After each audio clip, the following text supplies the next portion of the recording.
आज़ादी का अमृत महोत्सव के अंतर्गत कृषि एवं किसान कल्याण विभाग पलवल द्वारा फसल अवशेष प्रबंधन करने और फसल अवशेष न जलाने के लिए किसानों को जागरूक करने के लिए 2 जागरूकता वैन चलाई गई है। उपायुक्त कृष्ण कुमार ने वैन को हरी झंडी दिखाकर रवाना किया है। इस अवसर पर अतिरिक्त कृषि निदेशक RS सोलंकी, उप कृषि निदेशक महावीर सिंह और कुलदीप सिंह तेवतिया भी मौजूद रहे। उपायुक्त कृष्ण कुमार ने कहा कि पलवल जिले में धान की खेती करने वाले किसानों को जागरूक करने के लिए 2 जागरूकता वैन रवाना की गई है, जो गांव-गांव जाकर किसानों को फसल अवशेष न जलाने के प्रति जागरूक करेंगी। उपायुक्त ने बताया कि पलवल जिले के 2 गांव रेड जोन में है, जबकि 16 गांव येलो जोन में है। प्रदूषण को कंट्रोल करने के लिए ये जरूरी है कि जिले में फसल अवशेष न जलाए जाएं। हरियाणा सरकार के दिशा निर्देशानुसार फसल प्रबंधन करने वाले कृषि यंत्रों पर किसानों को सब्सिडी प्रदान की जा रही है। जिले में 3.25 करोड़ रुपए की सब्सिडी किसानों को प्रदान की जाएगी। धान की खेती हुई है, उसके बाद जो फसल अवशेष है उसको जलाया ना जाए। एरिया NCR में आता है। प्रदूषण को कंट्रोल करने के लिए ये बहुत ज़रूरी है। हमारे यहाँ 2 गांव रेड जोन में है, 16 गांव येलो जोन में है। तो हरियाणा सरकार के दिशा निर्देशानुसार हमने यंत्रों का अधिग्रहण किया है। 3.25 करोड़ रुपए की सब्सिडी हम देने वाले हैं और हर एक विलेज में जो रेड जोन में येलो जोन में गाँव है उनमें जाके कैंप लगाएंगे और लोगों को जागरूक करेंगे फसल अवशेष को ना जलाए और जो अल्टरनेट टेक्निक है उसको यूज़ करके ना वातावरण को शुद्ध रख सकते हैं। ठीक है सर, थैंक यू।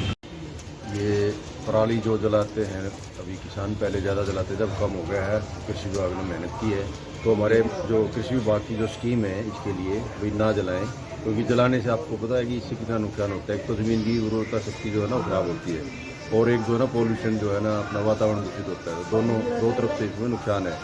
तो अब उसमें ये पब्लिसिटी का एक मीन है जो आप ये पूछ रहे हैं ना, ये बैन, तो ये तो पब्लिसिटी और बहुत सारे मीन्स एंड मेथड्स हैं, जैसे रेडियो टॉक होगी, रेडियो बजाएंगे, हम वहाँ टॉक करेंगे। और जो है जैसे गांव में किसानों को हमारे एग्रीकल्चर डेवलपमेंट ऑफिसर या और दूसरे जो ऑफिसर सब बताते हैं, या पंपलेंट छपवाते हैं, या होर्डिंग्स लगवाते हैं, या तो ये उनमें से एक मुख्य जो है ना पब्लिसिटी का ये है, ताकि अपने किसानों को इसकी जानकारी हो।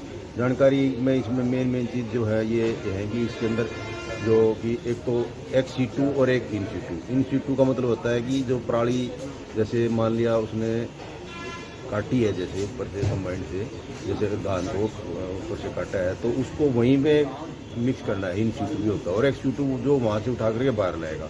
तो इन situ में तो जो है ना मशीन्स जो है ना दिए जा रहे हैं, बहुत सारे मशीन है। CHC है, जैसे CHC होता है, ग्रुप होता है, किसानों का सोसाइटी रजिस्टर होती है, तो उसमें जो है ये 80% सब्सिडी मशीन पे देते हैं, ताकि उसको मल्चिंग करें, सुपर सीडर है और जो इसके रिलेटेड मशीन हैं वो सारी। और जो ex-situ है उसमें जो है वो लाते हैं तो 1000 रुपये उसको 1 एकड़ का जो है पराली लाने का बेल बना करके बेलर से वो देते हैं।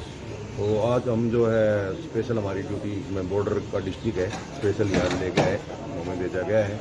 मैं वहाँ कृषि विभाग में जो एडिशनल डायरेक्टर हूँ, 2012 से हूँ मैं वहाँ एडिशनल डायरेक्टर। वैसे 1993 से डिपार्टमेंट में लगा हुआ हूँ। डॉक्टर महावीर है यहाँ के DD, अच्छा काम कर रहे हैं। मैंने देखा, कल हमने मीटिंग ली थी सारे स्टाफ की हमारी, और आज हम किसानों के साथ एक कैंप है वहाँ भी जाएंगे। और जो ये आज़ादी का अमृत महोत्सव है हमारे जो है हमारा हरियाणा सरकार और हमारा कृषि विभाग बीच पे जो है आगे काम कर रहा है किसानों को। हम ये इसलिए यहाँ है कि पलवल में वैसे तो पहले थोड़े कम है यहाँ, लेकिन आगे हमने पलवल में तो बिल्कुल ही इसको जो है ना कोई भी पराली ना जलाए।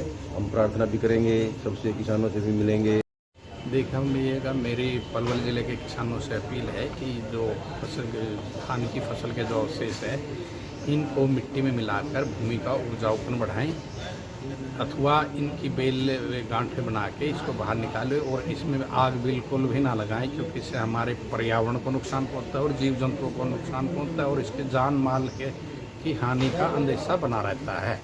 तो किसान भाइयों से मेरा अनुरोध रहेगा कि वो किसी भी प्रकार से इसका प्रबंधन करें, चाहे वो इन situ करे या ex-situ करे, लेकिन आग बिल्कुल भी ना लगाएं, क्योंकि यह हमारे समाज के लिए बिल्कुल ही हानिकारक है।